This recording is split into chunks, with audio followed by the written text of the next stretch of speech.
자, 좋은 질문 들어와서 공유합니다. 제가 강의하는 서울사이버대학교에서 한 학생이 질문한 건데, 자, 재밌죠? 안녕하세요, 교수님. 재미있는 강의 잘 듣고 많이 배우고 있습니다. 개발행위와 관련된 조례와 관련하여 기존 건축물에 대한 기득권은 인정되는 것 같은데요. 그건 이제 여러분 사례별로 달라요.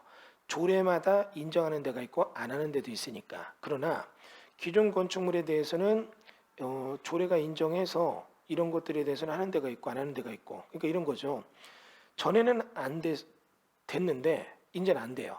그러면 안 되는데 옆에 보니까 커피숍 있어요. 나도 질래. 야, 쟤네는 옛날에 한 거야. 그러니까 기존 건축물은 이건 있는 겁니다.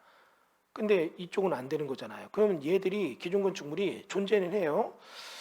강의 중에 말씀하신 토지를 취득한 후에 개발행위 제한 관련된 사례 외에 만약 이미 지어진 구옥, 건물을 구입, 매매 경매에서 신축이나 증축이 아닌 종전 범위에서 이루어지는 재축, 개축에 대해서도 조례에 따른 개발행위 제한 등이 동일하게 적용되는지 궁금합니다.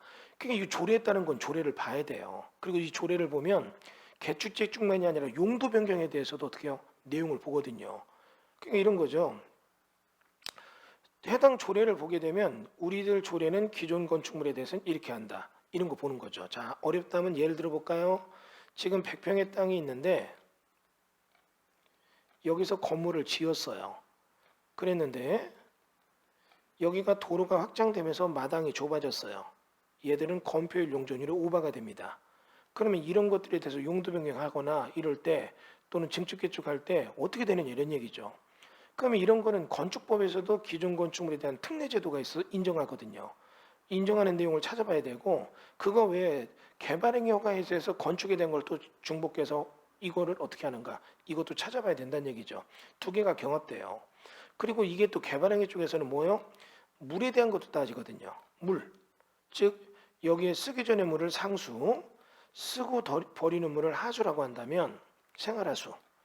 그러면 이런 거에 대해서 여기 지자체 조례가 어떻게 됐는가? 그럼 이겁니다.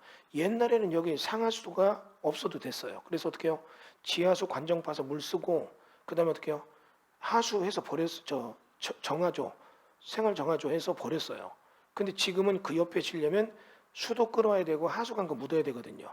그러니까 이 기존 건축물은 그냥 이런 상하수도 없이도 썼어요. 지하수랑 정화조 두고. 근데 얘들이 지금 현재 용도 변경한다. 그럼 이런 거에 대해서는 조례가 어떻게 하느냐? 이거 봐야죠. 조례가 이거 안 된다. 너도 이제 용도 변경하면 너도 상하수도 끌어. 이런 데가 있고 기존 건축물은 적용을 안 한다 해서 어떻게 해요? 그냥 정화조 두고 하는 것도 있죠. 그러니까 그런 거 보고 여러분이 주택이 상가로 바뀌네. 나도 옆에 땅이 있는데 이거 한번 바꿔봐야겠다. 이런 거 할 땐 굉장히 주의해야 되죠. 왜? 얘들이 조례가 어떻게 하는지 이걸 개별적으로 다 따져봐야 되니까. 그러니까 이거는 무슨 교수님 말이 너무 포괄적이에요. 포괄적으로 할 수밖에 없어요. 왜? 163개 지자체가 다 달라요. 근데 더 확대해 보면 특광시군 조례 163개가 아니에요. 시군구 조례라고 하니까 서울특별시 25개구가 다 달라요. 그러니까 이건 어떻게 해요? 그 지자체마다 조례를 얼마나 자기들 지역 상황에 맞게 어떻게 해놨나 이걸 개별적으로 확인해 볼 수 없다. 이것도 놓치면 안 되겠죠. 자, 이렇게 해서 기본적인 얘기 살펴봤습니다. 자, 설명 마치겠습니다. 감사합니다.